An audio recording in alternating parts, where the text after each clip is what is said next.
আসসালামু আলাইকুম। আশা করছি সবাই অনেক ভালো আছেন।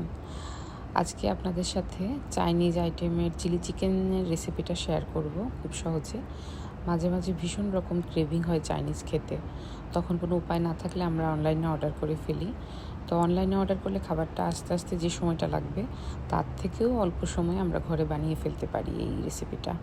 তো এই রেসিপি রান্নার জন্যে আমি মুরগির বুকের মাংস 2 পিস নিয়ে ওটাকে ছোটো ছোটো করে কেটে তার সাথে পরিমাণ মতো কর্নফ্লাওয়ার, ব্ল্যাক পেপার, আদা রসুন পেস্ট, সয়া সস এবং একটি ডিম দিয়ে মাখিয়ে খুব ভালো করে পেস্টটা মিশিয়ে মাংসটাকে ম্যারিনেট করব 15 মিনিটের জন্য। তারপর ম্যারিনেট করা মাংসটা একটি ফ্রাই প্যানে তেল গরম করে এর মধ্যে ডিপ ফ্রাই করতে হবে। এই রান্নার জন্য চিকেনটাকে একটু ক্রিস্পি করে সময় নিয়ে আস্তে আস্তে করে ভাজতে হবে। চিকেনটা যতটা ক্রিস্পি হবে টেস্টটাও ঠিক ততটাই আসবে। তারপর সেম ফ্রাই প্যানে আদা রসুন এবং কাঁচামরিচ কুচি দিয়ে 2-3 মিনিট ভেজে এর সাথে পেঁয়াজ, ক্যাপসিকাম এবং গাজর দিয়ে রান্না করব আরও 2 থেকে 3 মিনিট। কারণ আমার কাছে মনে হয় যে চাইনিজ রান্নাতে বিশেষ করে চিলি চিকেনে ক্যাপসিকাম, পেঁয়াজ তো লাগবেই। আপনার প্রেফারেন্স অনুযায়ী আপনি অন্য সবজি অ্যাড করতে পারেন, তবে ক্যাপসিকাম, পেঁয়াজ এবং গাজর দিয়ে রান্না করলে টেস্টটা একটু বেশি আসে।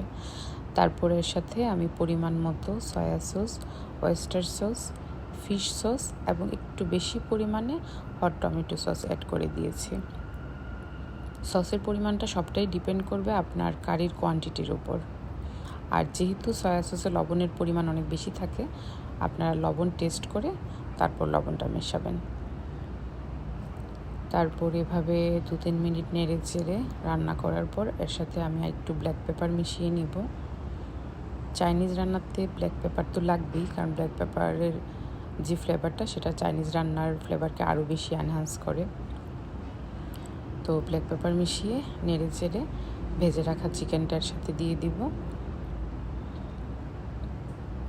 ভালো করে সবজির সাথে চিকেনটাকে মিশিয়ে এর সাথে 2 টেবিল চামচ পরিমাণ কর্নফ্লাওয়ার আমি নিয়েছি। আমার যতটুকু কারি ছিল তার জন্য এতটুকু দরকার ছিল।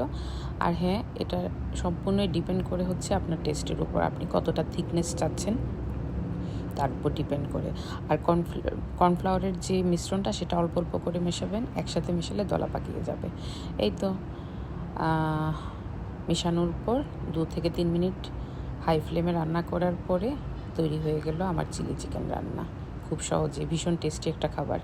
তো আপনাদের যদি ভালো লেগে থাকে আমার এই রেসিপিটা, অবশ্যই লাইক দিবেন, কমেন্ট করবেন এবং আমার চ্যানেলটিকেও সাবস্ক্রাইব করে অবশ্যই আমার পাশে থাকবেন। ভালো থাকবেন। আল্লাহ হাফিজ।